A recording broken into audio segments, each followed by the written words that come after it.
Well, hello! You're either marvellous lip readers or my audio is coming through. It's coming through. Fantastic.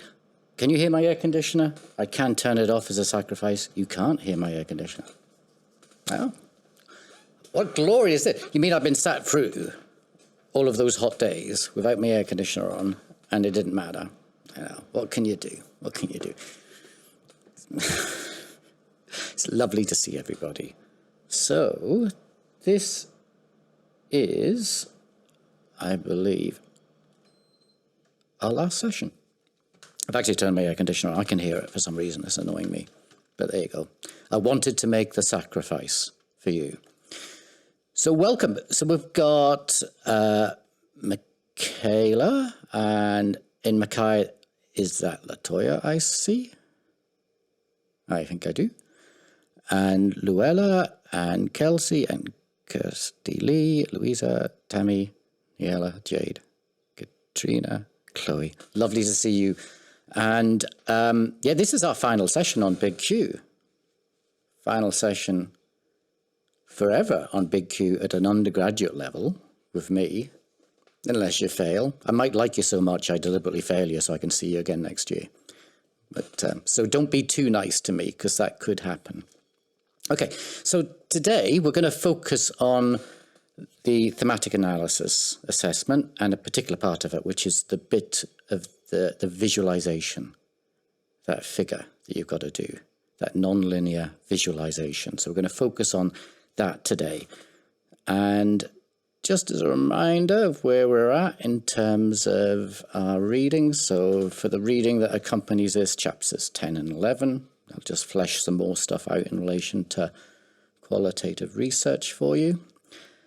And a reminder for people who may be watching this video and haven't watched any other videos, this is me. I'm Paul. Nice to meet you at last. You've given it a while, haven't you? Okay. So now remember, I'm only recording my intro and my outro, and I'm only recording my camera feed. I'm not recording your camera feeds, but when we're in this main room, if you speak up, I am recording audio, so your audio does get captured. Oh my God, I've had you down on mute all this time. Has anybody been trying to speak whilst I've been speaking, or no, you haven't? Okay. All right. See, that was the time to drop the F-bombs. You missed your opportunity. And no F-bombs in the big room. And in the small room, we have a communications charter, which is supposed to be not about not dropping the F-bombs. It's actually about bullying, but the university can't address bullying front on. But so we call it communication, respectful communication. So if you do drop one of those bombs, make sure everyone's okay and safe, and if I'm there, it's fine. But we're not supposed to do it. And yeah, you're not getting recorded unless you speak in the main room. When you're in the breakout rooms, that's not getting recorded, so no one's going to get into trouble for any of that stuff. And we're not recording the breakout rooms at all. So my feed, your feed, nothing gets recorded. So just a reminder. Now, before we go into groups, because we're going to be going into small groups again, and we may work with 3 groups, and I'll give you that frustrating choice when I try and do the numbers. Maybe 3 groups. There's 18 of us today, so 18 including me, so that might be 3 groups.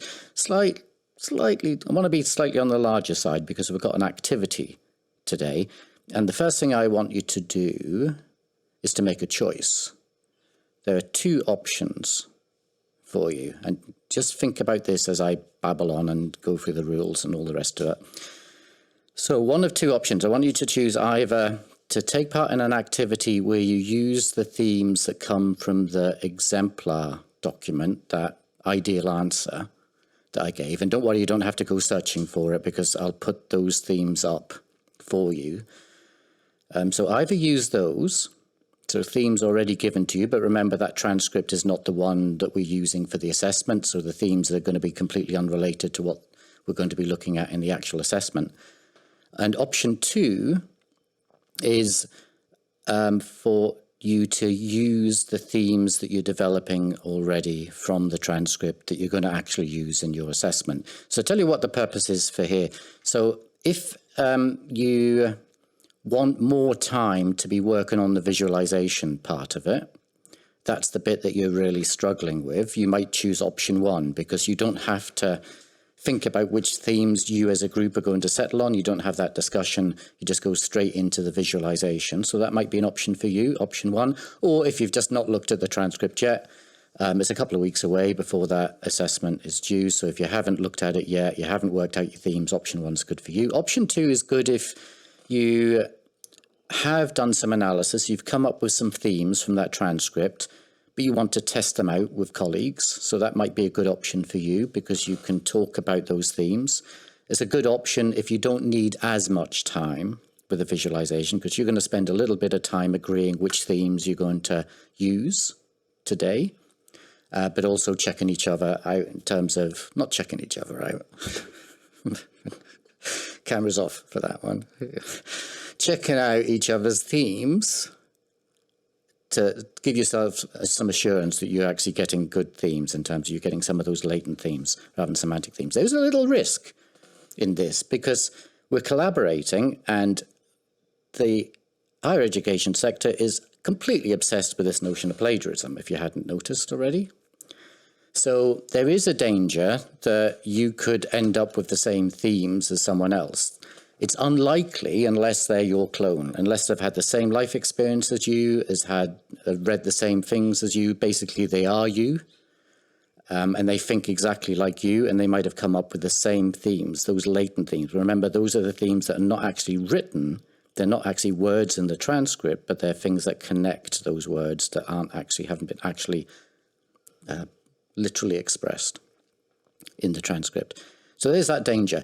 If that does happen to you, then maybe you just got to think about maybe changing a couple of themes. I think it'll be unusual if all of those 6 themes are the same as someone else, but just be a little bit careful for that because that could raise a red flag. Tammy, yes, you got a hand up.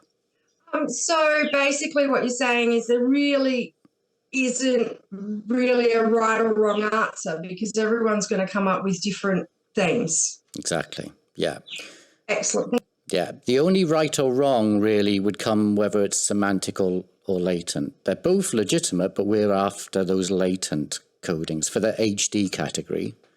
You know, those things that aren't actually said in the interview, literally said. You're not taking a word, like if you had a theme mental health, well, that's a bit of a disaster. That's what the damn interview was about. Surprise, surprise, you found that they were talking about mental health, yeah? So that's when, sorry, Paul, that's when we find that theme that doesn't say the theme, it's not the word, that's when we use the line, we refer to that line in the transcript and then we explain why we believe that that line is that theme, correct? Absolutely. Lovely, thanks. Yeah. Michaela, we are going into a Q&A, aren't we, on the assessment? I can feel it. This is just about what we're going to do right now. It's not about the assessment. I just, so when you're saying we're like, if we choose to do the transcript for the assessment and we're talking about it and you said like, oh, well, in a group you can decide kind of what you think are the themes or not, but there is no right or wrong answer. So mainly as we're talking to each other about that, great nodding, Paul. I feel so heard right now. Are we kind of assessing, like you said, with the semantic and latent, is that mainly what, like if someone else brings up a term and I'm like, oh, I don't know about that one, but obviously I'm not the one to decide what's right and wrong. Am I mainly looking as a reference? Is it latent? Isn't semantic? Is that kind of you don't want to focus the whole session on that, but just look out for it. Help each other out. If someone says, oh, my theme is interviewing, you're going, do you think maybe you've confused? Do you think, yes, it was an interview, I grant you that, but so you just help each other out. And there's, as you say, it's no right or wrong, help each other out. The purpose of sharing the themes is, give yourself a little, you can test them out with each other just to check you're on the kind of right track. But then as a group, you've got to pick out 6 of those to represent on your visualization. Just ones that you want to put into this figure. And I'll get to this visualization, which is our main activity for today, because that's the bit I want to help you all out with, or each other help out each other out with today. So does that make sense in terms of the task? If I go through the task, that might help. Just to flesh it out a little bit more. Just quickly, rules. I know you you know the rules, but just in case. So they are, oh, I've got LaToya recording. Yep, we're recording. Paul, I have a question, but it's not related to thematic analysis. Okay, try it out. I may or may not answer, but give it a go. Yep. Oh, sorry, you're on mute. Is that Luella? Are you speaking? You can do it, Paul. Find the mute. Unmute yourself. She's there. We've got you. I hope that didn't happen in the interview. That'll be a disaster. Luella, was that you talking? Okay. Who was wanting to ask the question? I've lost track. We can't hear you, Paul. You need to press your unmute button.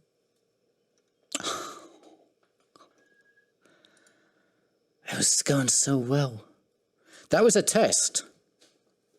So yes, your listening skills are good. This is good for your interview. I just wanted to see if in a Zoom meeting you were listening and you listened to that silence. Well done, everyone. You've passed that test. So sorry, what was the question? Go for that question. Oh, I was rambling anyway. Go for that. Who was asking the question? Was that you, Luella? Do you know what I was doing? Was it me?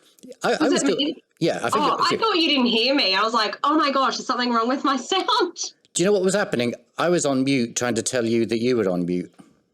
Okay. Can you hear me now? No, I can't. Yes, I can. I'm joking. Yes, I can. Go on. I'll do a mime instead. There you go. We'll help with the visual thing. Hey. Exactly. That's what I was doing as well. I was visualizing with my mouth. Well done. Well spotted. There is craft to this.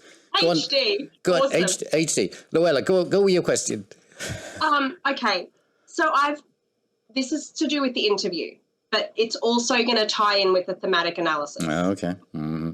So I've been doing a lot of reflecting on my interview, but I've also been thinking about the thematic analysis interview, and I'm like, do they need to align? No. Because I feel like my interview was not as like. Yeah, no, that's fine. Okay. I tell you why, because if your interview crashes and it's rubbish, then assessment 2 is not affected. Oh, so, no, my interview was great. It just didn't. I don't think it really. Oh no, you don't. Yeah, you don't have to connect the two at all. They treat them very separately, because I'm sure your interview went well, but say it went terrible.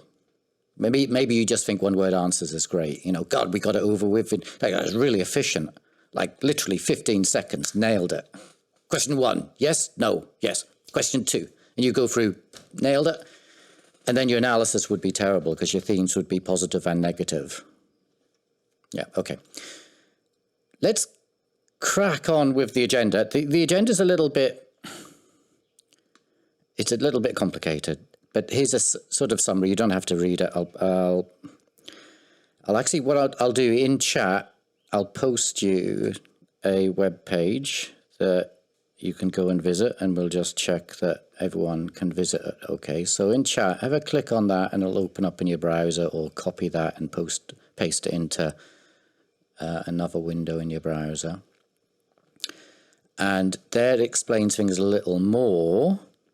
Essentially what our agenda is about, because we've got the 2 options, so it's a little complicated, but you go to this link I'll put up in chat. It's a Google Slides page. So go to that Google Slides page, and then when you're in your group, you'll see there's like 8 groups. Okay, that's a little bit optimistic.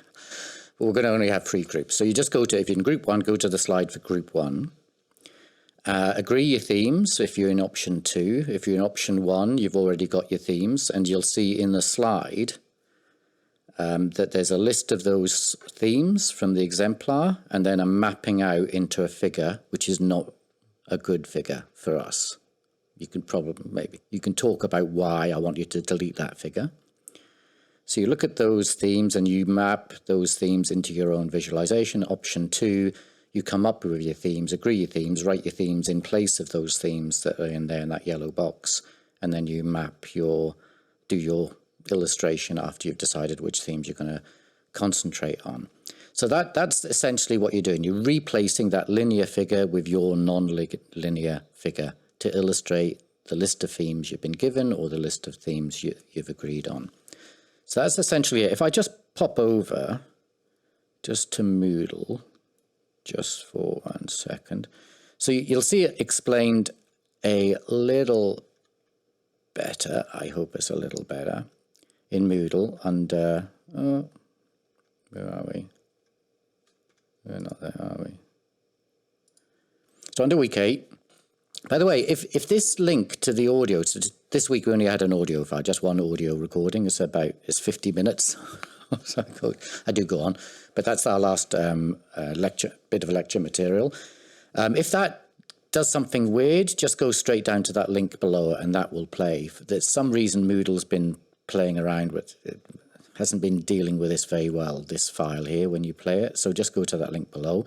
But you'll see all the instructions for today at our tutorial. You'll see the instructions and a link to the web page. And I'll just check everyone's okay and got on it. If you're feeling a little nervous, there's a sandpit link. So you could open that link and you can play around in there without messing up your group's visualization.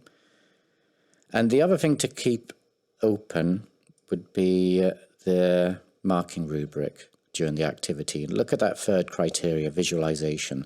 First thing to say about that is that notice it's weighted 20%, and that's to compensate for people who just can't create visualizations, because you all, but at this stage, pretty skilled at writing. You know, we've been concentrating on your written skills all the way through your degree, whether it's psychology or any other degree, really, apart from an arts degree. Might be one of the first times you've done a visualization. You might have not had that much practice, so that's why it's weighted at 20%. So, you know, if you mess up, you're not going to mess up the whole assignment. But have a look at that criteria and use that to guide you in terms of the thing being novel, you know, new, interesting, non-linear. Talk about what non-linear means. And linked to the text. And this means your visualization has to have some resonance with the text. Don't worry if you're doing the exemplar one and not read the transcript, it's fine. But if you've read the transcript and for the assessment, it has to have some sort of sense of connection. Like, don't have spaceships and NASA astronauts floating around in your visualization. It might look lovely, but I don't think they were talking about astrophysics or anything like that. You know, that it's not a visual theme that connects. Does that make sense? So that's that HD category. Okay, I shall. Sorry, just quick, Paul, can we draw them ourselves if we want to? Like do hand-drawn ones? Oh yeah, hand draw it and take a picture, take a picture and then paste it into your document. Can I scan it and save it as so can I scan it and save it as a PDF? Yeah. Okay, wonderful. Absolutely. Now, as you get more and more of these questions, remember, I can't really answer the questions in the tutorial because there's 18 of us and there's 200 on the class. So they're not going to get this advice if we do that. Okay, so... Can you do like a messy map then? Thanks. Did some people... Has everyone done the... Did everyone do the unit last year? Who didn't do the unit last year? Because there might be someone here part-time. So, Kirsty, are you taking part-time? Or are you on a different trajectory? You're doing a different No, course? full-time, but I did intro to data analysis in 2021. Okay. Don't worry. When people talk about messy picture, you can ask in your group, but you're not going to be disadvantaged by not doing it last year. So don't worry. Don't panic. But last year, people did something that was non-visual, which was visual and non-linear. But it doesn't take long to get your head around non-linear. Just means no straight lines and nothing that's unidirectional. Going both ways and wiggly. That's all it means. Okay, and that's why messy pictures are good, because messy is wiggly. Okay, I just want to check to see if, has everyone been able to open up the Google Sheets page? So So we got a thumbs up. Anyone who hasn't? Kelsey, was that a yes? You have. Was that just a delay in your brain rather than an internet delay? No, you're on mute. I haven't opened it up yet, Paul. No. I haven't opened it up. That's okay. As long as someone in your group's got it open and you can figure out how to open it at some point and see it, that's fine. Now, when you get into your group, and I'll just check which option you want to take in just a second. When you go into your group, it's Google Sheets. It's kind of like PowerPoint. You might want to start playing around with it a little bit. It's a live document. Just go to your group's page. Don't go to another group's page and sabotage them. We're not in competition with each other. So stick with your own group. You can have a look at what they're doing, but stick with your group's page. And it's like PowerPoint. So just play around, and it just needs at least one person to be able to use it. So if no one's used it before in your group, play around with it. If you get stuck, message me in chat and I'll come straight over and help you out. It shouldn't be too complicated. Now we've got, are our groups these little animals up the top of the slide? yeah, this is because if you're logged into Google, it will say what your name is. If you're not logged into Google, you'll just be this anonymous little creature floating around with an anonymous name. Yeah. That doesn't mean you can drop F-bombs, by the way. F-bombs are spoken and written. No, it doesn't matter how you drop them. Don't drop them at all. All right. Do they give us the animal? Because I'm an anonymous anteater. Does that mean that I'm the anteater and that's just what it is? I've actually, ordinarily it's just random, but I have actually gone into the Google software and recoded things because I've got, you know that I've diagnosed everyone. Yeah. So, I mean, eater matches my lifestyle. So I assumed, okay, cool. Yeah, there's money to be made out of you guys when you graduate. And so, yeah, I'm trying So it's not anything as cool. I just know that I'm the anonymous anteater. You are anonymous anteater, and it has meaning. And it's not necessarily a good thing. Okay, I'm sorry. I have no doubt. Thank you. I just wasn't sure. Yeah. So, yeah, you spend the rest of the day thinking, why does he think I'm a koala? Okay. So, are we about ready, do you think? Are we about ready to go with this thing? We've got thumbs up. Any final questions? Again, I'll come round your group. Now, we've got, Rockhampton. Hello, Rockhampton. Is there two of you? There's three of you? Hello. Now, are you mic'd up or not mic'd up in your room? We'll soon find out, won't we? Okay. Yeah, there's a button. Is there a button? There's no button. That's fine. You don't have to be mic'd up. Do some big if this is how you did your interview, you're not going to get many marks for non-verbal communication because I can't see you. But so I need you to exaggerate. So if everything's fine with you, just go crazy. If you've got problems, you may not be able to get into Google Sheets. Correct. Okay. Tell you what we'll do, Rockhampton. I don't know how you'll feel about this. If we put you in a group, you'll see other people. Oh, no, you won't see the visualization. I found the sheets in Moodle under the tile because I couldn't get it from the chat either. Okay. Rockhampton, has anyone got a laptop there? You've got a laptop? I couldn't see. You're very small on my screen. Rockhampton. You got a laptop? Has anyone got a laptop? They said yes. Oh, are you in chat now? There's me. Too many windows. Okay, so you can use Google Sheets from the laptop. Tell you what, I'll come and visit you in a second. I'll put you in a separate group. Is that okay? There's three of you. It's a small group. That might make things easier for you. Mikhail, you're okay? You got, Latoya, you got a laptop. Is that a... there's any number of fingers could have been raised there, Latoya. I'm presuming that was a thumb. I can't see, but okay. Yes. I'm not flipping you off. Okay, that's a relief. Thank you very much. All right, Tammy, I've just opened chat. Tammy's very blurry. Okay, there's nothing new there. Okay. Right. So now, could you, with the exception of Rockhampton, go into Zoom and go down to reactions and click on reactions. Can anyone see the reactions button? Click on, oh, Michaela can't, other people can. You got the reactions, okay. So click on that. I've got a backup here. Click on that and click the yes, the little green yes button to if you want to go for, oh, Steely. You're like, whatever, I don't care, I'll say yes to whatever.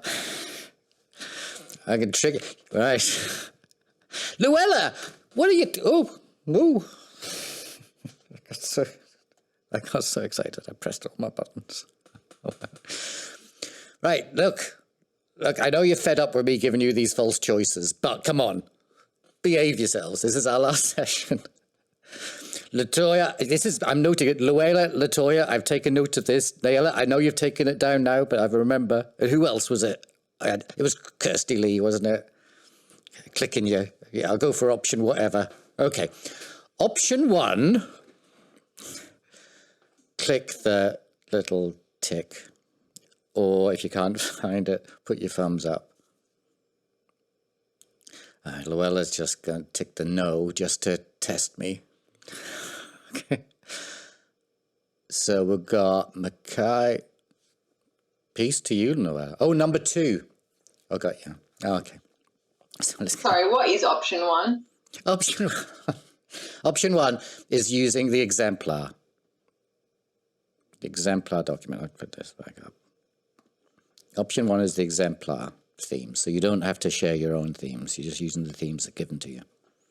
Who wants to go for option 1? Kelsey? Latoya? Luella? No, you don't. Okay. Okay, so you needlessly click that. Sorry, Paul, I don't know how to get rid of no. I want option 2.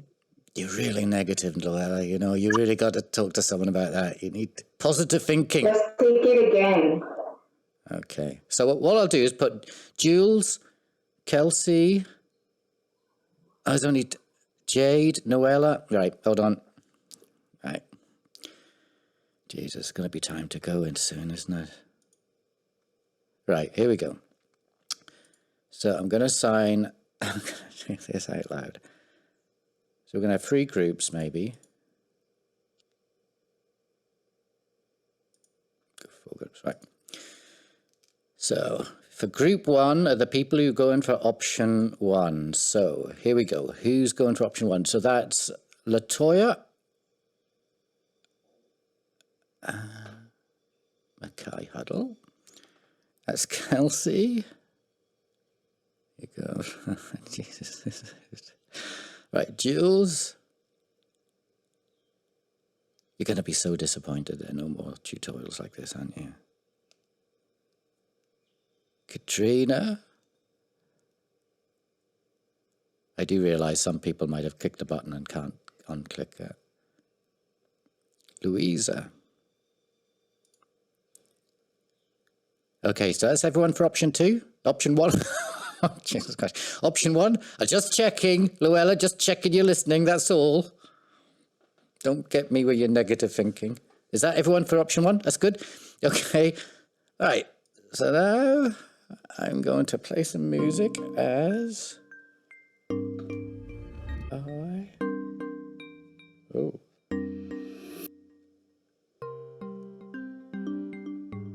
Oh, the music's not playing. There we go. Right, bear with me. I'm going to put 2 more groups together.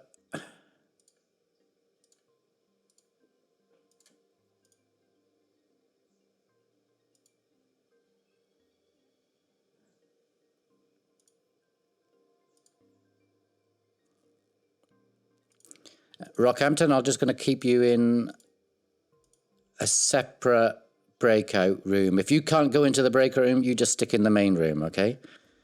So here we go. Hopefully that's worked.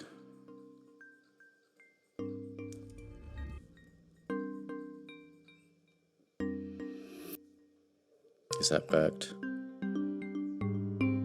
It's working.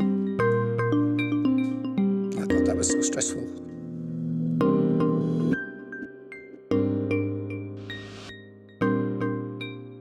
But I didn't record that bit because I'd have to go on another course. Right. So let's have a look at the fabulous creations people have made. This will be maybe too small on your screen, but I'm hoping you can see the Moodle sites. Can we start off? What I'd love to do is just to go through each picture and then just to hear from the group and then hear comments from people who weren't in the group, and then I'll give some comments and we go through to the next group's slide. So let's start with group 1. I think this is wonderful.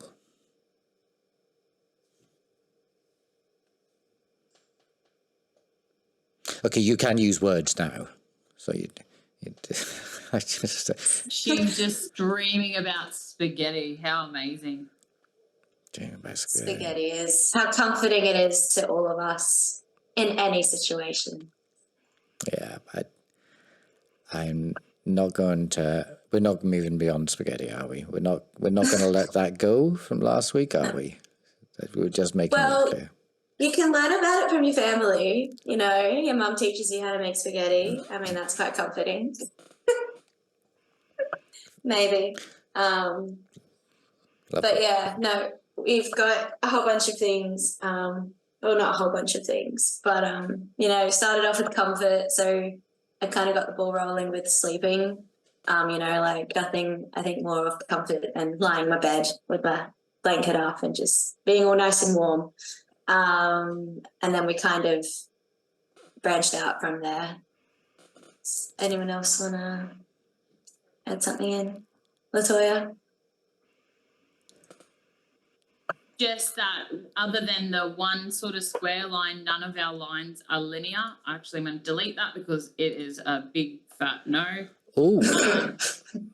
We have made sure all our lines are double-ended, so they are intertwined, interconnected. They can feed back if you're comfortable. That could be because you're socially connected. You're comfortable because you're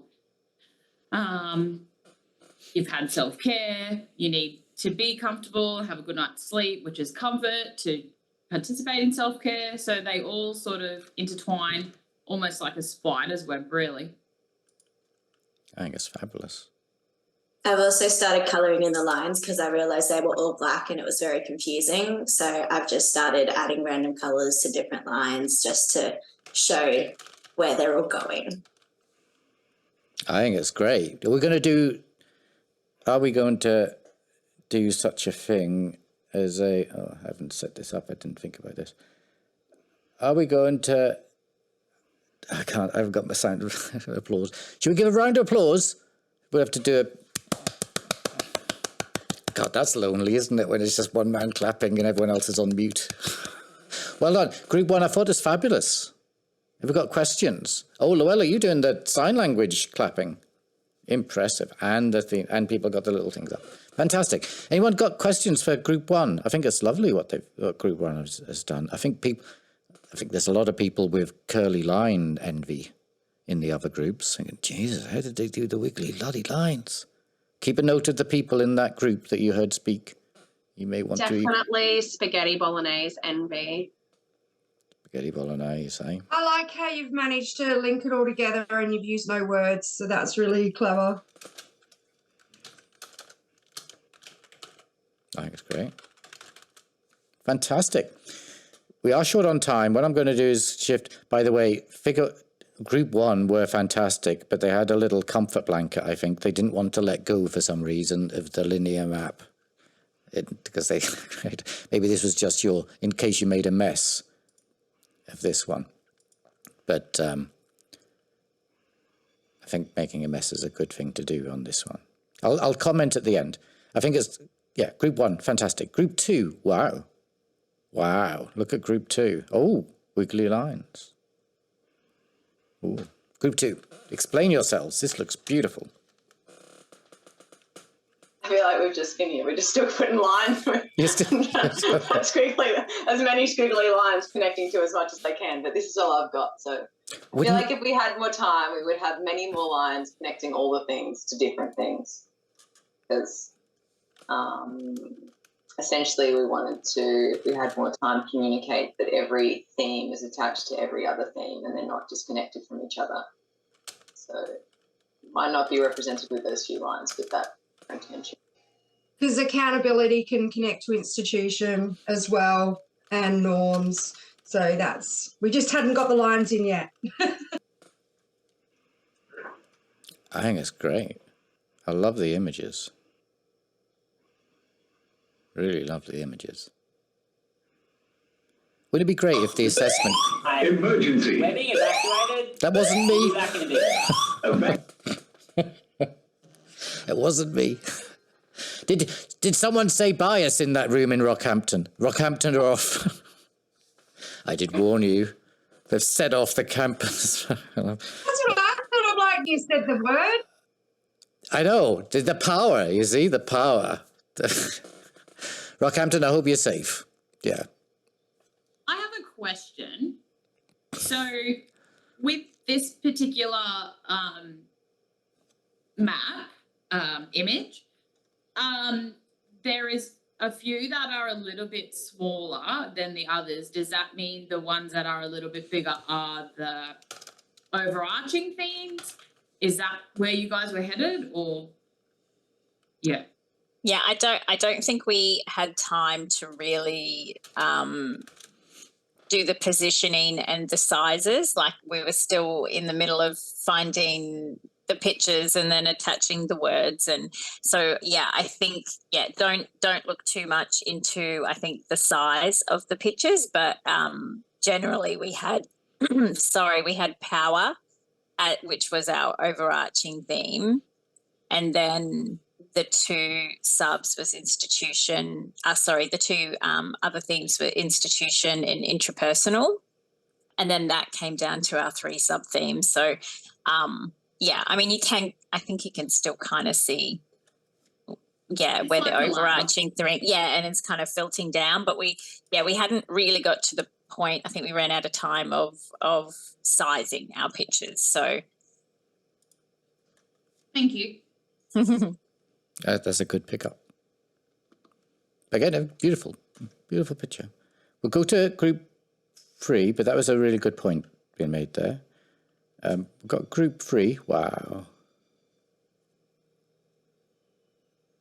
Sorry, I'm going to also agree with what was just said about the arrows. I just quickly scribbled stuff in because we were finding pictures and stuff. So gotcha. It is a draft. Oh, it's right. Oh, yeah, don't worry. I know these are not complete. Wouldn't it be lovely if the assessment could be a live document? You submit it and then you just carry on working on it. Did you just say the assessment is a live document? No, I didn't. No, I did. I know it. Yes, and everyone's got a pass. You happy? No? No, I'm thinking HDs all round, dude. Okay, whatever, HDs. What's the difference? Okay. So, group 3. I think this is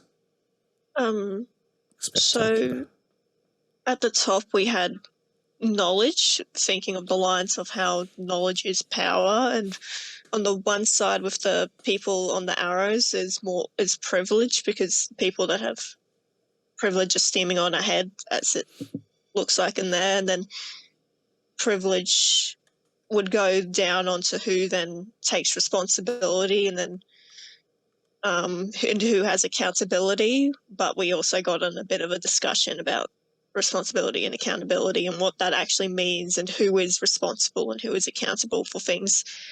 And on the other side we have control, and we sort of went into then dual lives, and also sort of how being a psychology student, how you have different sort of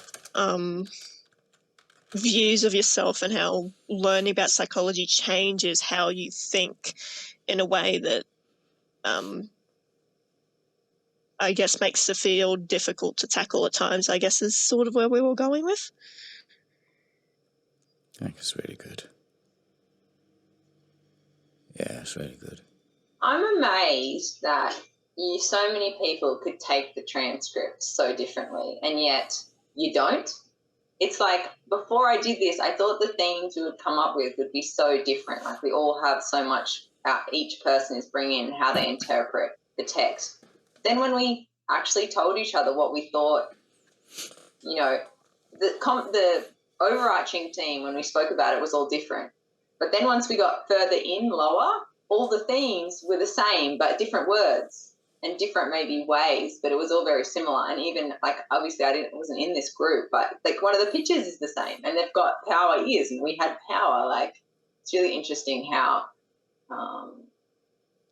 I just thought it would be more different. But obviously, like, we spoke about that in a previous tutorial, like, how do you know if everyone's going to be so different, you know, just in general, like, how do you know it's going to, but it's like, oh, it's obviously there.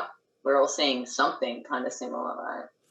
What I'd like to do, I think that's a really important point, and I want to pick up on that point, and then I'll give you a couple of comments about the pictures, like things I think that can help you. But that point is really important. In a quantitative way of thinking, you kind of get some sort of sense that we call that reliability and validity. You know, that you get an inter-rater reliability, that different markers, different assessors are coming up with the same thing, and in quantitative they go, isn't that great? For qualitative, we go, oh, what's gone wrong? And what you're saying there, Michaela, is really important, because one thing that you can come from that, you could come out of that thinking, we're all right, we're all done so well that we're all picking up the right, you know, there's truth in what we've found because everyone's seeing it. The other way is to think, oh, something about our subjective way of making sense of this. There's something about our subjectivities that are so aligned that we're seeing the thing in the same way. What is it about our subjectivities that are the same? And by subjectivities, that means, are we reading the same stuff? Have we learned the same curriculum? Have we had the same life experiences? What is it? Where are we lacking diversity? So it's the point for qualitative would be, that's the point where you go, there may be a problem in terms of we're missing something, because if we're getting people to agree on these things, then it might be that they're just the same sort of people. And one thing that we find in this, that you will find in this unit, that, the themes will often be very common. There's a lot of sameness. And it's largely attributable to the fact that you've all either been studying the same course, reading the same sort of things, but also you might not be hugely different from one another in terms of your backgrounds. And we know this is a case in higher education. There are people who are different to each other, but there might be things that you share in common. In the old days, it used to be everyone was middle class and well-to-do. Not the same anymore. In the old days, it used to be everyone was white and male. These days, most people are white and female for psychology. So there might be something about, it's just our group is making sense of this thing in this way. And if we're not careful, we're going to be inflicting our group's views on the rest of the world. Does that make sense? I think Neela was in our group, and her overarching theme was culture, and Neela has an accent. So I feel like exactly what you're saying was represented in our group. Someone who is from a different place with a different accent, their overarching thing was culture, whereas, you know, like her difference. I mean, we all had a bit of difference with our overarching thing, but that's where, it's nice to have a black friend, but it's like, but it does point. It points then to please stay there. Oh God, I'm going to say your name wrong now. But I'm just Nelly. Nelly, I'll do the white men all do you all the time. So Nelly, there's the point where you go, but maybe not so different after all, which is kind of that thing, we're all the same, aren't we? But it also could point to the fact that maybe people who you think would come in from a different perspective might be coming in with the same perspective, because the way Western society has worked on the world, everyone thinks in our way now. It's really interesting. Like, yeah, who's representing a divergent cultural perspective, and can we be sure that a different perspective is guaranteed by skin pigmentation or language spoken? It's not always clear. You know, sometimes these things are shared. Yeah. Anyway, but it's a good point. But it's still, you still interrogate it. You know, it's not so much the person, but the views that are being expressed. And if they're the same views that you have, it just makes us question, that's unexpected. Anyway, it's a great point. It's not going to affect your assessment. But what I want to do... I'm just curious now, because I feel like that just blows... Okay. Is the colour of the skin going to affect my assessment, Paul? Say it again? Is the colour of my skin going to affect my assessment? Yes, you'll get extra marks. Thank you. Yeah, we engage in positive racism on this unit. So, yeah. So okay, look, I've just got a question now, though. Like, I'm just aware. Like, could we just save that one? I want to go through the... Look what I've done. I just want to go through the slides, and it'll get us to 10:30. Some people have to kind of leave at 10:30. Then if we can just run through for the people who can stay, we'll just carry on for maybe another 15 minutes. But we'll finish at 1:45. It's just, I don't want this to end up one of those recordings that no one, even fewer people watch, because it's 2 hours. So if I just go through, there's a couple of points I want to make about the pictures. I do want to say I think they're all fabulous, and you had a limited amount of time to do it, and you did a really great job. There's an interesting thing about the lines, the linear lines, you know, the shame that Group 2 felt. Was it Group 2 felt that there was a straight line there in the diagram? Oh, God, we meant to get rid of that. I'm really sorry. Remember, that's not necessarily going to pull your... You're not necessarily going to miss out on marks for that, because in that instance, it was double arrowed. So you'd still get marks for it being non-linear in that unidirectional way. You know, you're not going to get a flood of marks coming in, but actually there were wiggly lines around. There was just one straight line, but it was double arrowed, so no sweat. But people have picked up nicely on that non-linearity of the lines. That does help. And having them double arrowed, I mean, those are exceptionally non-linear. So that's great. The problem that people have is not going to be a major problem, but if you just want to nail that HD category, someone might look at that and think, it's still a bit linear. Can people think why? I'm looking at Group 1 now, just because there's something interesting going on there.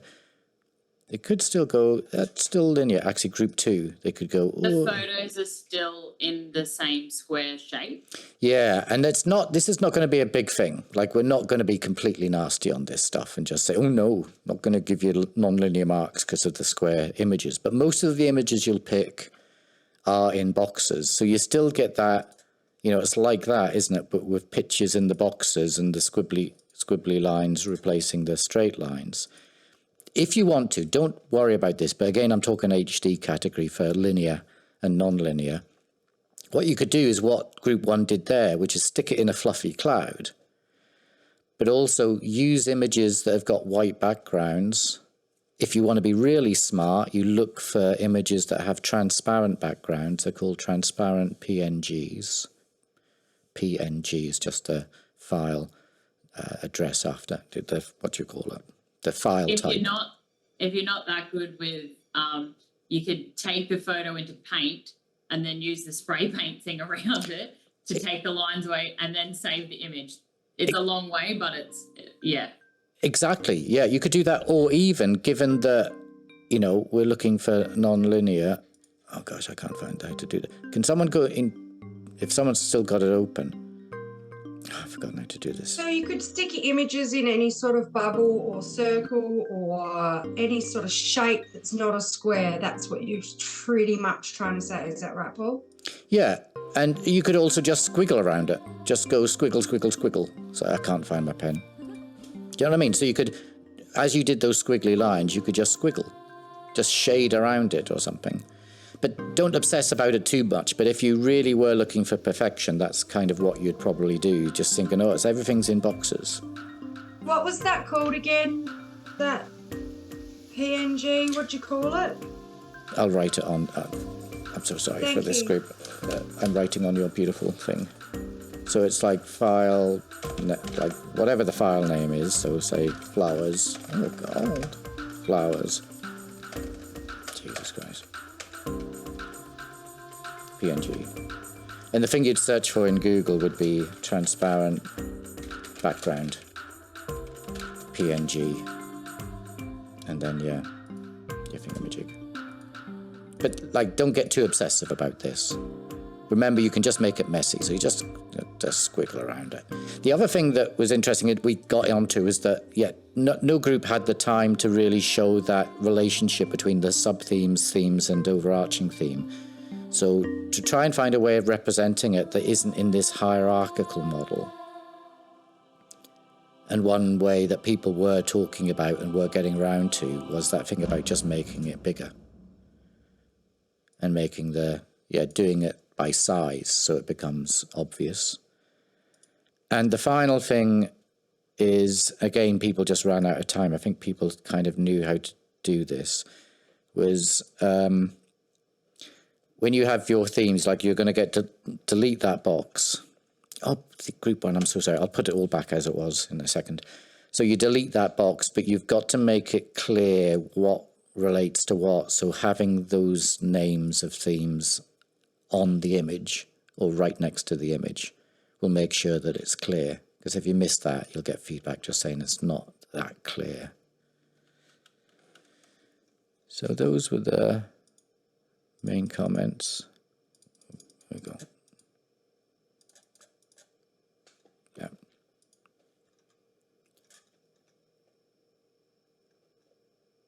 Yeah, that's all I had to say about him. I think it's looking really good.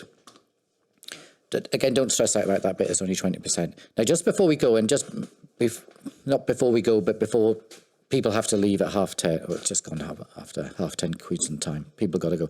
I want to say this bit, and then it's going to get a bit weird because I'll say my, goodbyes and thank yous, and then because some of us are not going to leave the room, so it's going to be that sort of embarrassing goodbye. Oh, you're still here. So I'll just do my goodbyes because I want to thank you all for turning up for the tutorials. You've been absolutely wonderful. I love the way that you've worked together, and it's just been a real privilege to have spent the time with you. So thank you very much, and I hope to see you again, not as in failing the unit and retaking it next year, but in some way or another, I hope our paths cross, and having a wiggly path through life increases the possibilities of intersections. So I just thought that one up on the spot. Did you like that? Donna was impressed by that. Yeah. Okay. So thanks, everyone. And I'll stay online, so people who need to leave. I'll stay online. I'll keep recording just for the next 15 minutes, just for any other questions. And remember, not assessment questions, but other bigger questions we can get to in the next 15 minutes. So thanks, everyone. And you're going to make it really awkward now, and everyone's going to stay, and I'm going to look like a complete idiot. Thanks. Do we need? Thanks, everyone. Inspiring us to connect. Say again, Louisa. Thanks for inspiring us to connect. Thank you for being inspiring and for expiring. This is that weird thing, isn't it? This is that thing where you're saying goodbye and then you're both walking off in the same direction. This is that happening. Bye-bye. If we decide to do it like not hand drawn, if we decide to do computer, we have to reference images. Ideally, yes, but for this assignment, no, because we're not publishing it. But strictly speaking, if this was proper out there in the world stuff, then you'd have a citation under the image. Yeah. So that's the main reason I hand drew my last messy pictures, because I didn't want to deal with trying to figure out what references I had to do with pictures, because I'm not very good at it. That's smart. And that's also a sign you've been traumatized by APA formatting. Wow, that's a good idea. Paul, do we have to label like the figure where we put our themes in there? Are we like APA formatting, like call it like a figure, and then refer that in our? No need to worry about that for this assignment. Let me just check. Right, this is where I got to be careful about giving advice. Let me just get back to the page about referencing. So on Moodle, I'm not giving advice, am I, about the assessment? This is a big, deep philosophical question we're getting into, isn't it? Yes, the philosophicals of referencing. The Zen of referencing. So, right, assessments. Because I tried to draw my messy picture last night, and even I didn't understand what I was drawing by the end of it. Okay, that's a little bit of a worry, isn't it, Angela? Maybe, yeah, but it might be a good sign. It might make sense to the rest of the world, just not to you.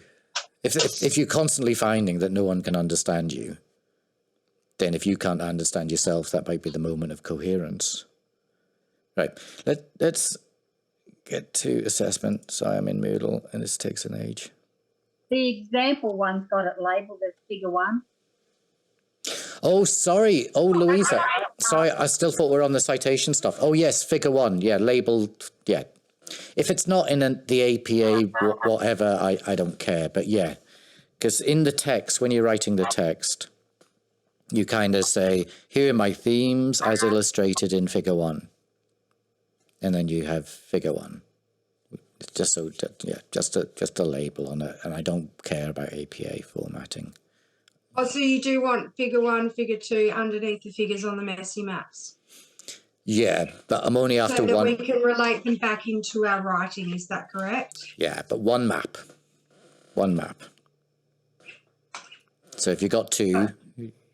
No, but you want, like, for the map, you want image 1 under the map, or do you want image 1 on the images in the map?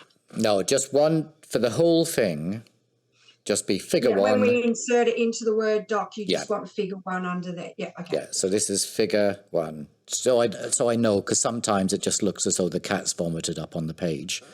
So just to know that that is actually intended to be the illustration. There's some there's some strange people on that this. We're referring to, that we're writing about. Okay. Yeah, but you don't have to put anything under the images. Ordinarily, yes, you would, but for our thing, no. But I'm going to double check that. Now I've said it out loud 3 times. So citations. So while you're looking that up, yep. On a qualitative way of understanding it, so if this was like obviously a research topic, like obviously you do an interview and then you would code it. If say this was all of us and we were all the researchers doing this together, would we then go and sit in a group and make sure that we are coming up with the same theme, or that we have found those individuals and then discuss it and then go back and do like a retake of your transcript? Is that how it would sort of work in the real world if you were doing this research? Yeah, if you had a team, it would be bringing people together, and then this is where it becomes interesting. Rather than see if you can agree on the themes, that initial kind of coding and developing themes, it's looking for differences, like different ways of approaching it. So you wouldn't come together and say, okay, who got, cornflakes? Well, you're now going to remember bolognese and cornflakes, aren't you? And that's all. But I got all brand. I didn't get all brand. Okay, flakes, but yeah. So you got all brand. You picked up all brand, and the other coder said, "Oh yeah, I picked up all brand too." And then the third one, I got that too. You wouldn't go, all brand it is then. We've found the gold. You'd go, okay. So what are we missing? It's that point. And for qualitative, you get to a point where you've saturated the data. There's no other way you can think of looking at what you've got. And at that point, then you prioritize, you look at, think, okay, what out of all the things we've got, what's the most interesting?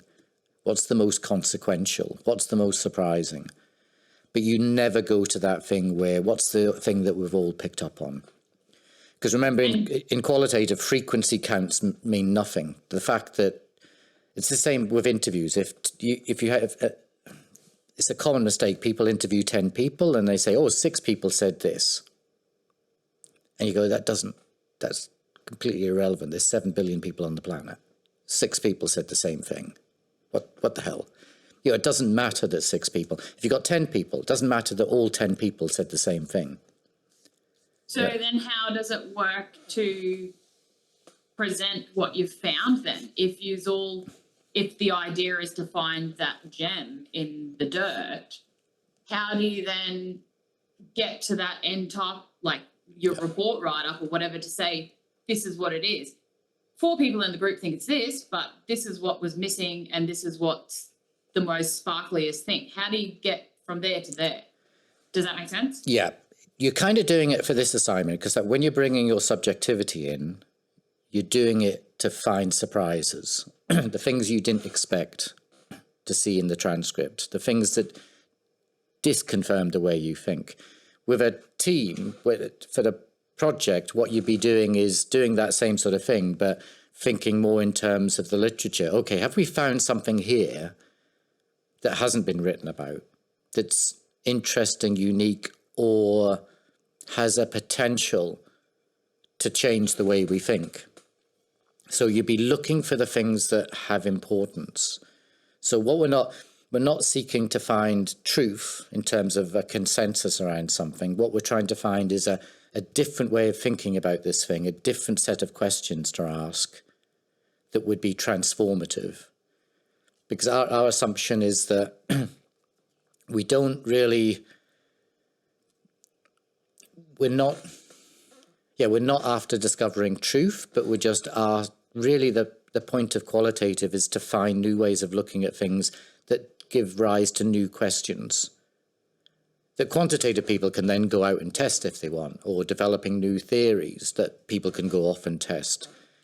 That's what I was, alluding at, was like, you're finding the new it thing, you're the black sheep, and then all the white sheep come in and they then go and do the number crunching to say, yes, that black sheep's theory was out there, but we can now validate it. So is that how, okay. It's like you never come back from a qualitative project going, well, guys, it is confirmed. The thing that we thought was happening is actually happening because we talked to some people and they agreed with us. That's people do that in qualitative, but it's a terrible way of doing it.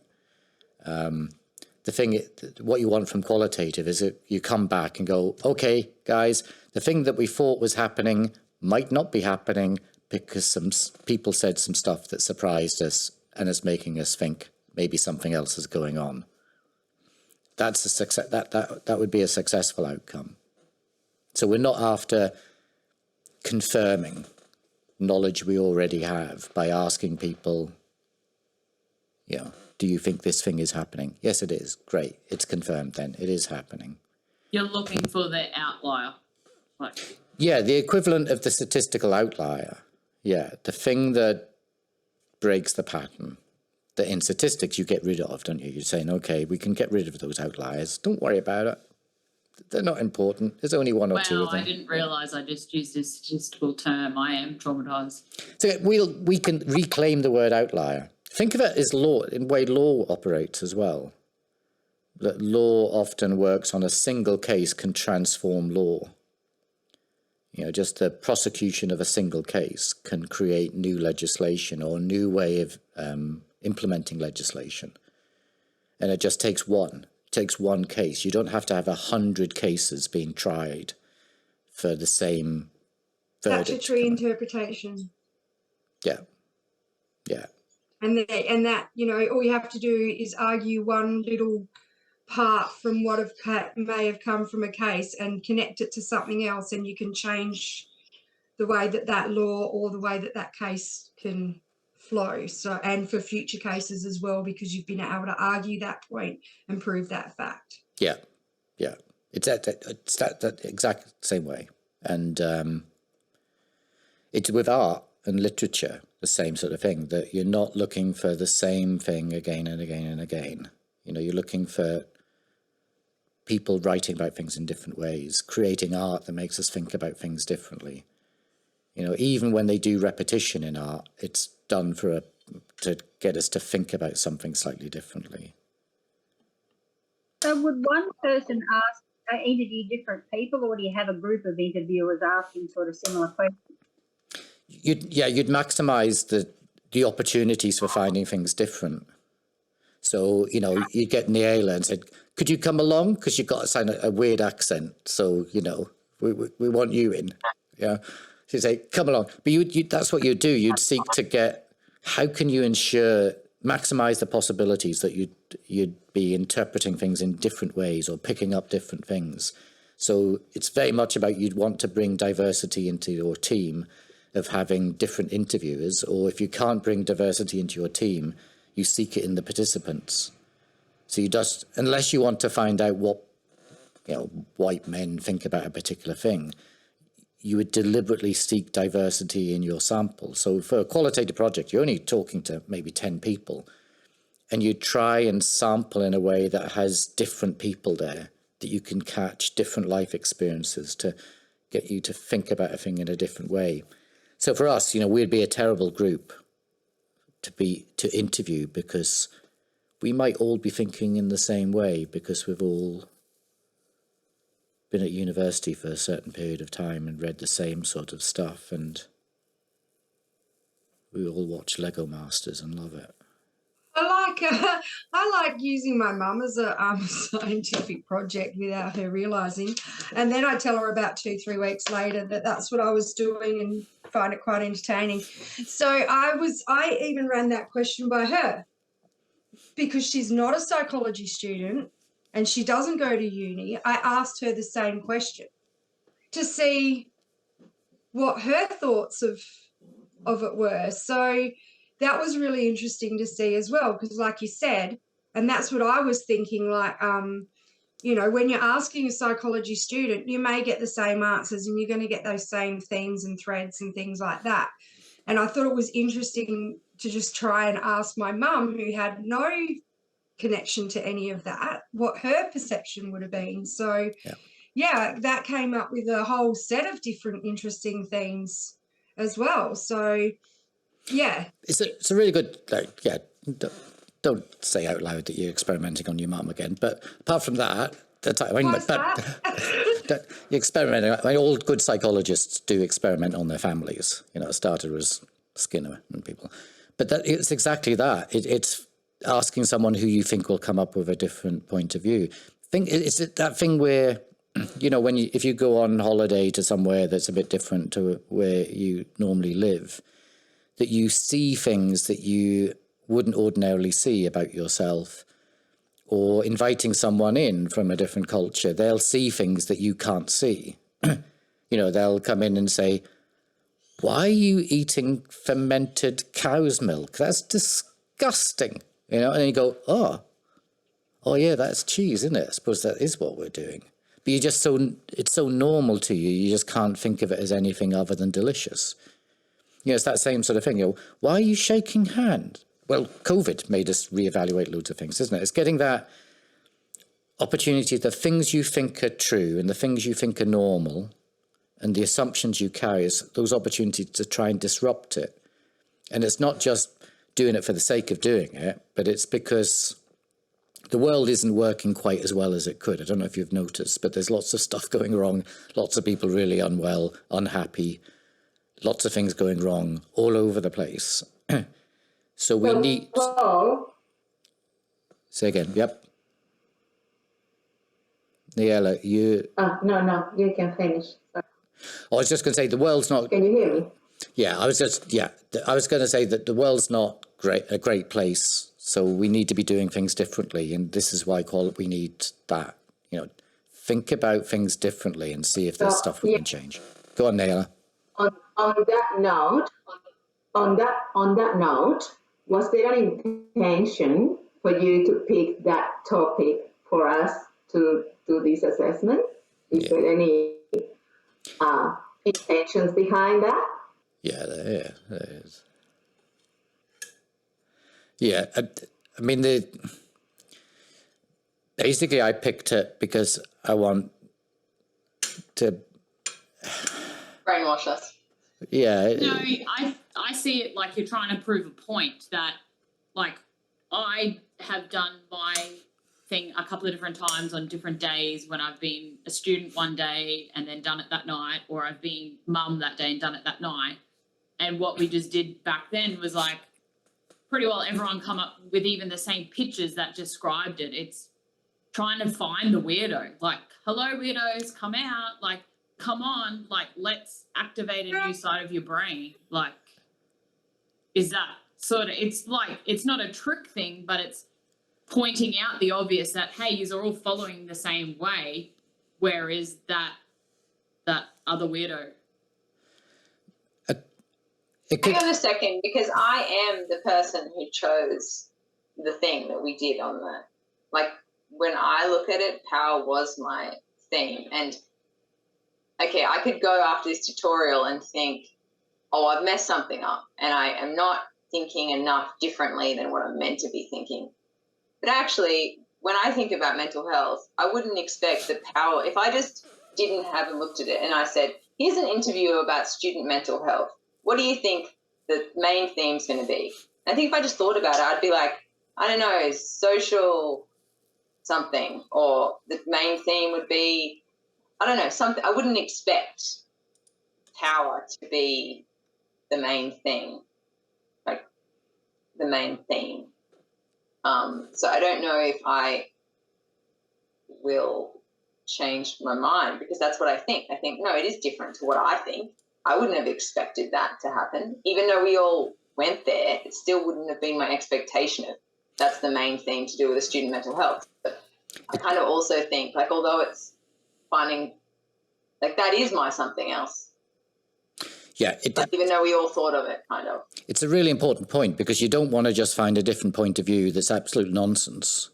You know, so if you did, read through the transcript and you came up with spaghetti bolognese and just say, this is all about Italian cuisine, you go, actually, it's nonsense. It is a very different way of thinking about it. I don't think anyone's thought about it in this particular way, but there might be a bloody good reason why, because it's just ridiculous. It's stupid, and I don't agree. So you do, there does have to be some point at which you go, oh, power, I didn't expect to see that, but that does make sense.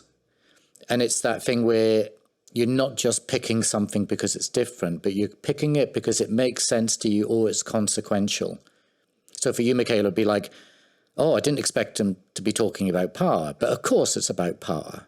When you think about it, it's about power. And if we attended to thinking about power, then maybe we would address these things in a completely different way, and it would transform the way we think about mental health issues. And of course it's important, and it makes sense, and it's worth flagging because it has consequence, and it could change things for the better, and it makes sense.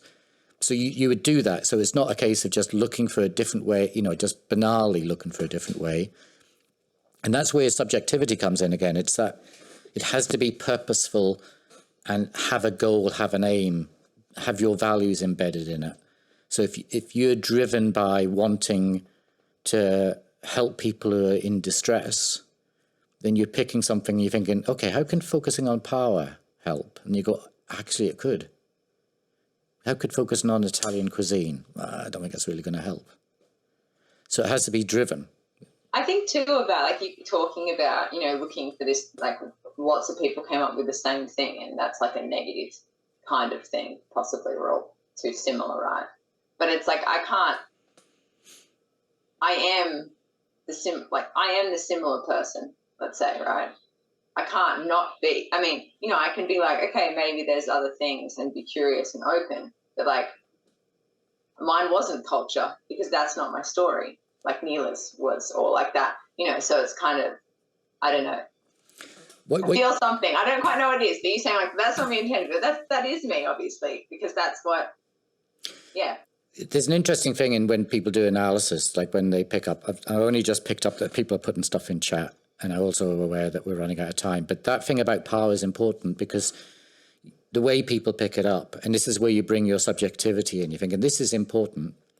And it might be you've picked it up and it's part of your story because of your social class.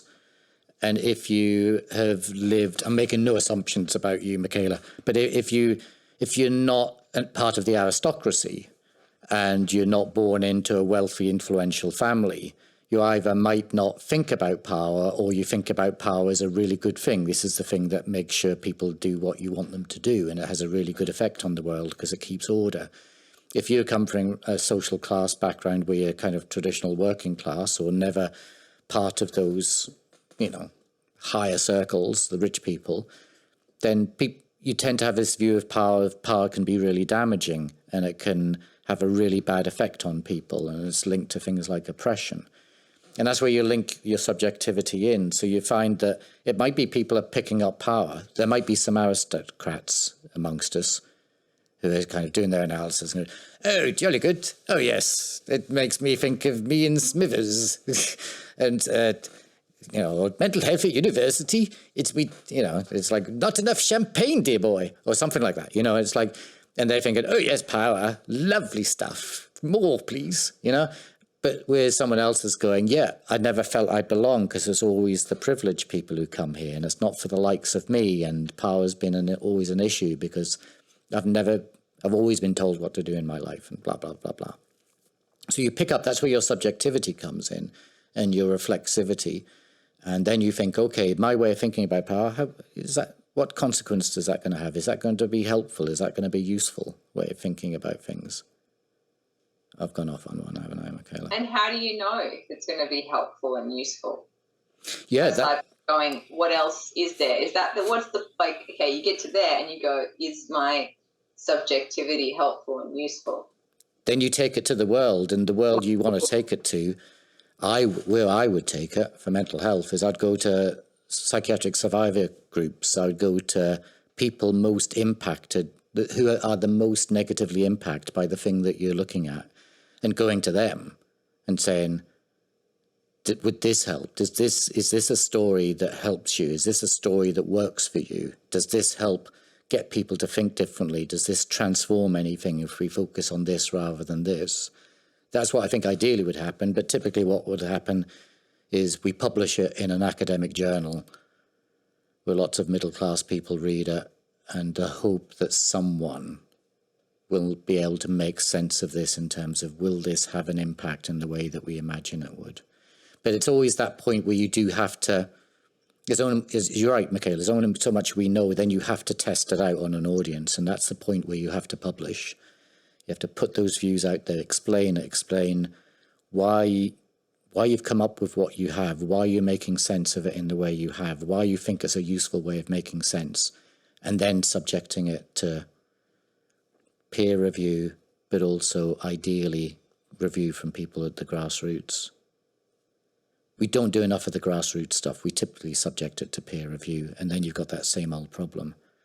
Can we think about it like the people we're interviewing, like the bottom to top down kind of effect, isn't it? Rather than, seeing us as the top and them as the, if you get what I'm saying. Yeah.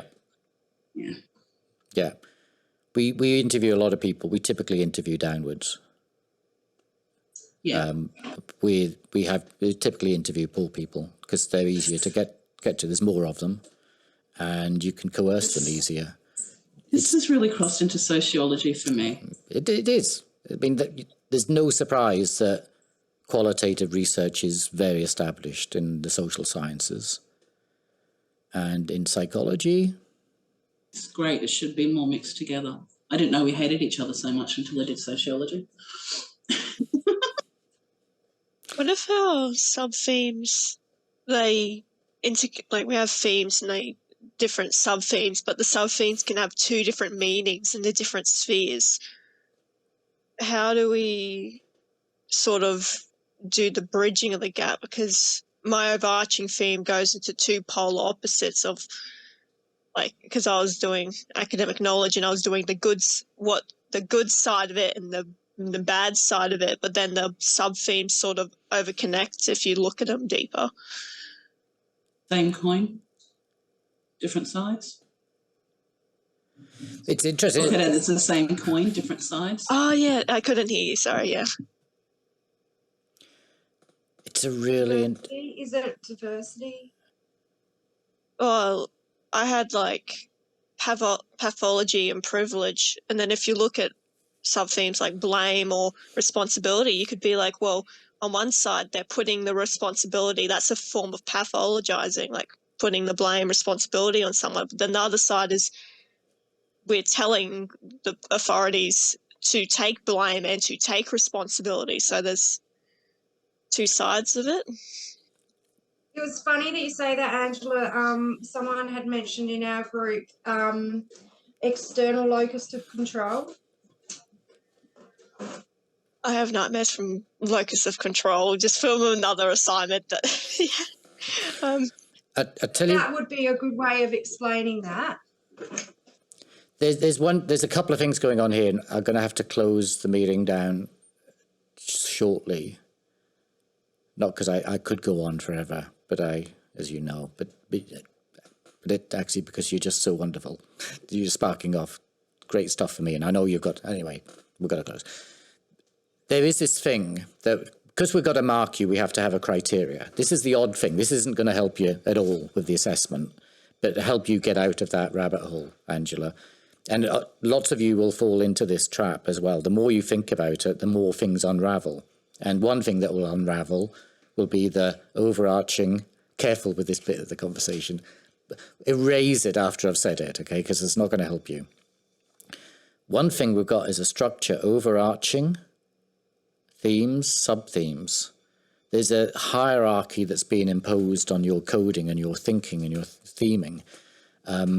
Maybe that's the thing that needs to be disrupted.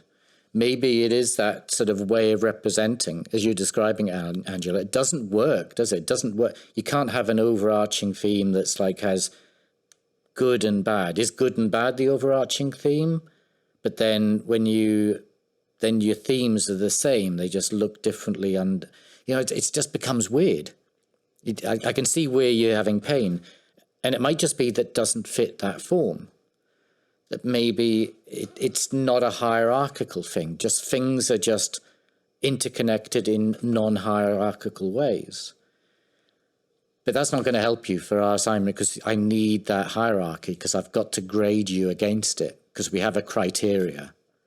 That's the weird thing, what we're doing, because there is truth in the criteria saying this is the right way of doing it, the wrong way of doing it. And there's really no right or wrong answer with this, because it all comes down to our individual perspective.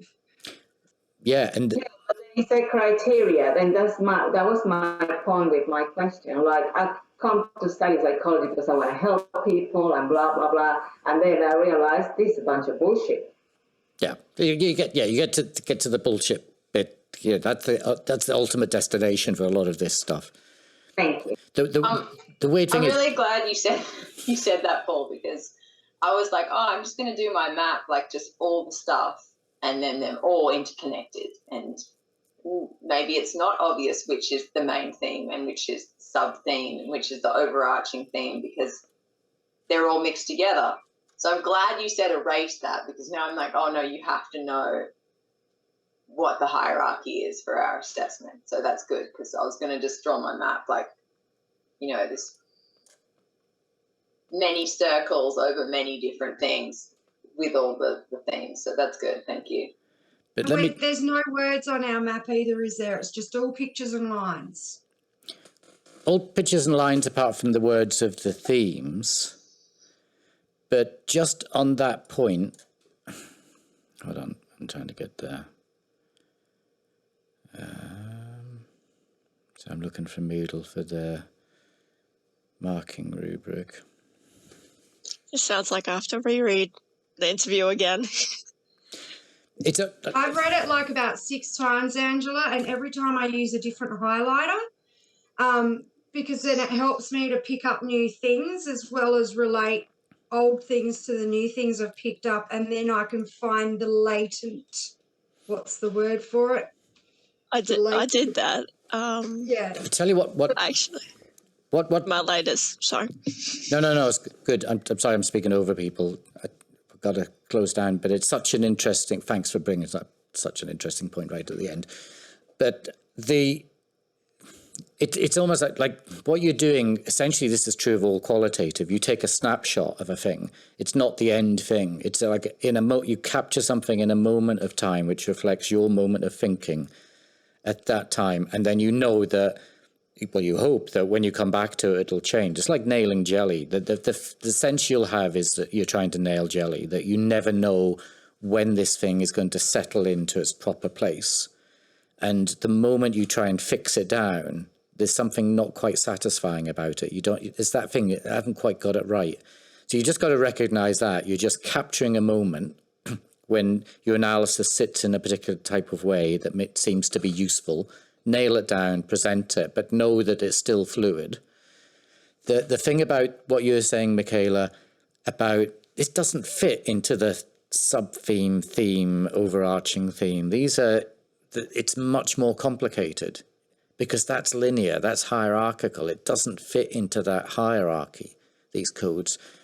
What I'd say about that is in that part of the rubric, which is criticality and coherence, this is where you state, explain how you've come up with your analysis and then counter-argue it and defend against those alternatives. That's where you can introduce that. And you can say, like, I think that actually as an argument, this overarching theme isn't actually the overarching theme. That there isn't a hierarchy amongst these things. And that's a convincing way of looking at it. And my defense, I have to fit it in. It's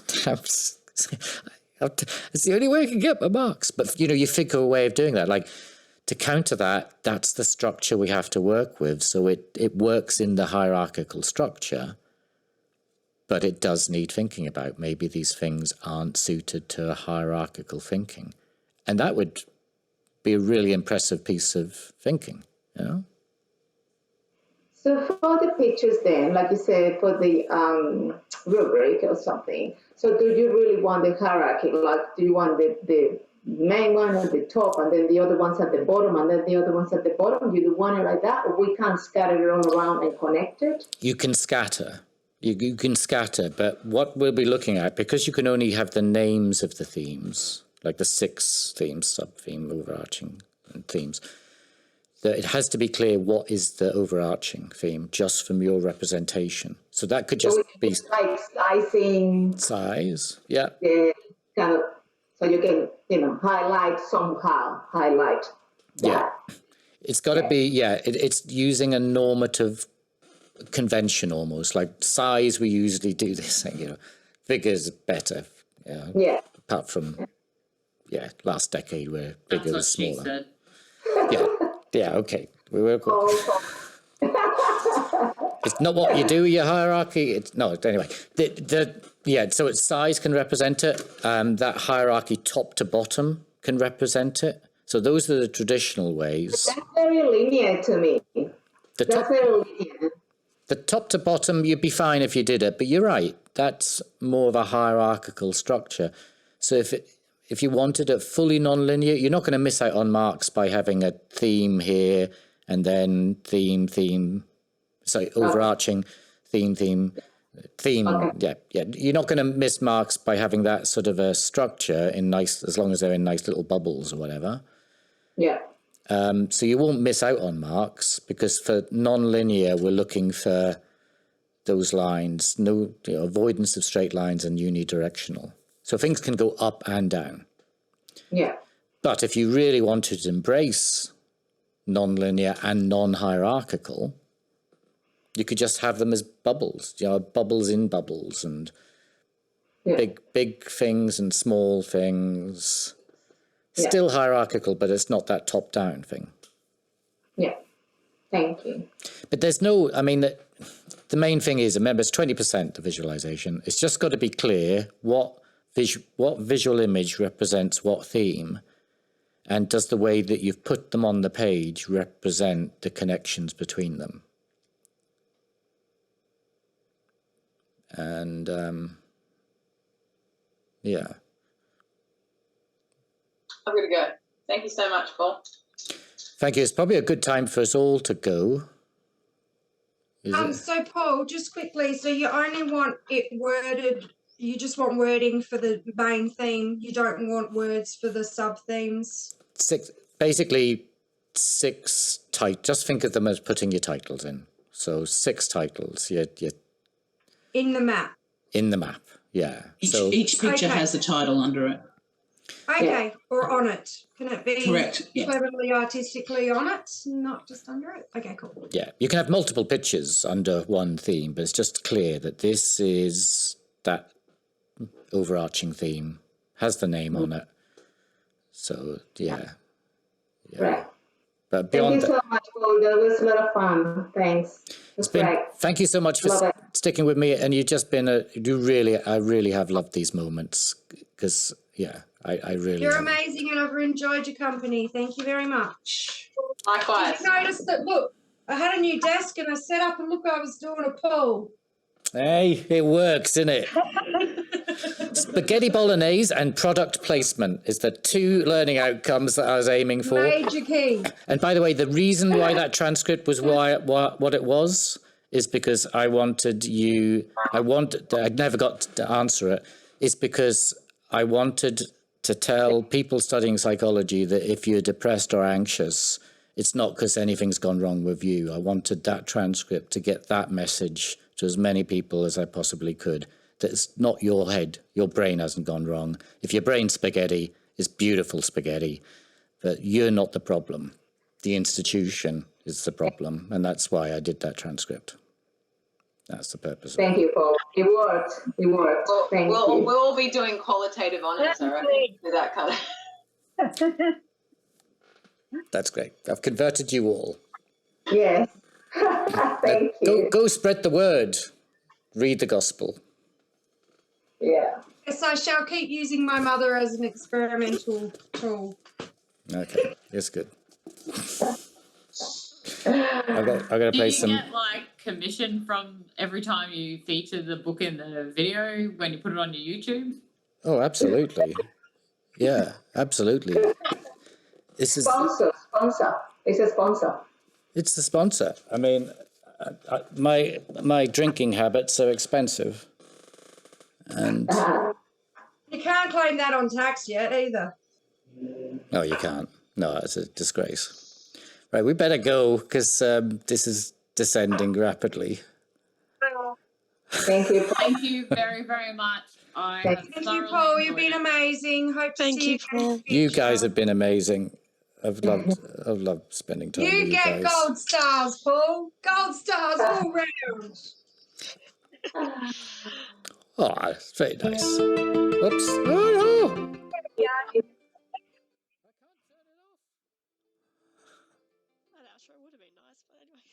Sorry, I tried to bring in some nice soothing music and then I completely blanked you out, Angela. I'm so sorry. I think you should play that guitar. Okay, that'll be for postgraduate. Come back, do a postgraduate course and I'll play guitar. Okay. Oh, everyone. Bye, Paul. Lovely to see you all again, and hope we meet again sometime. You're just going to let me sit here now, aren't you? Oh, Tammy, you on mute? I'm trying to find some tissues, and I'm trying to. That wasn't me laugh crying. That's me like, oh, I'm gonna miss you. I'm gonna need therapy. Okay, love you. Bye. Bye. See everyone. Bye bye.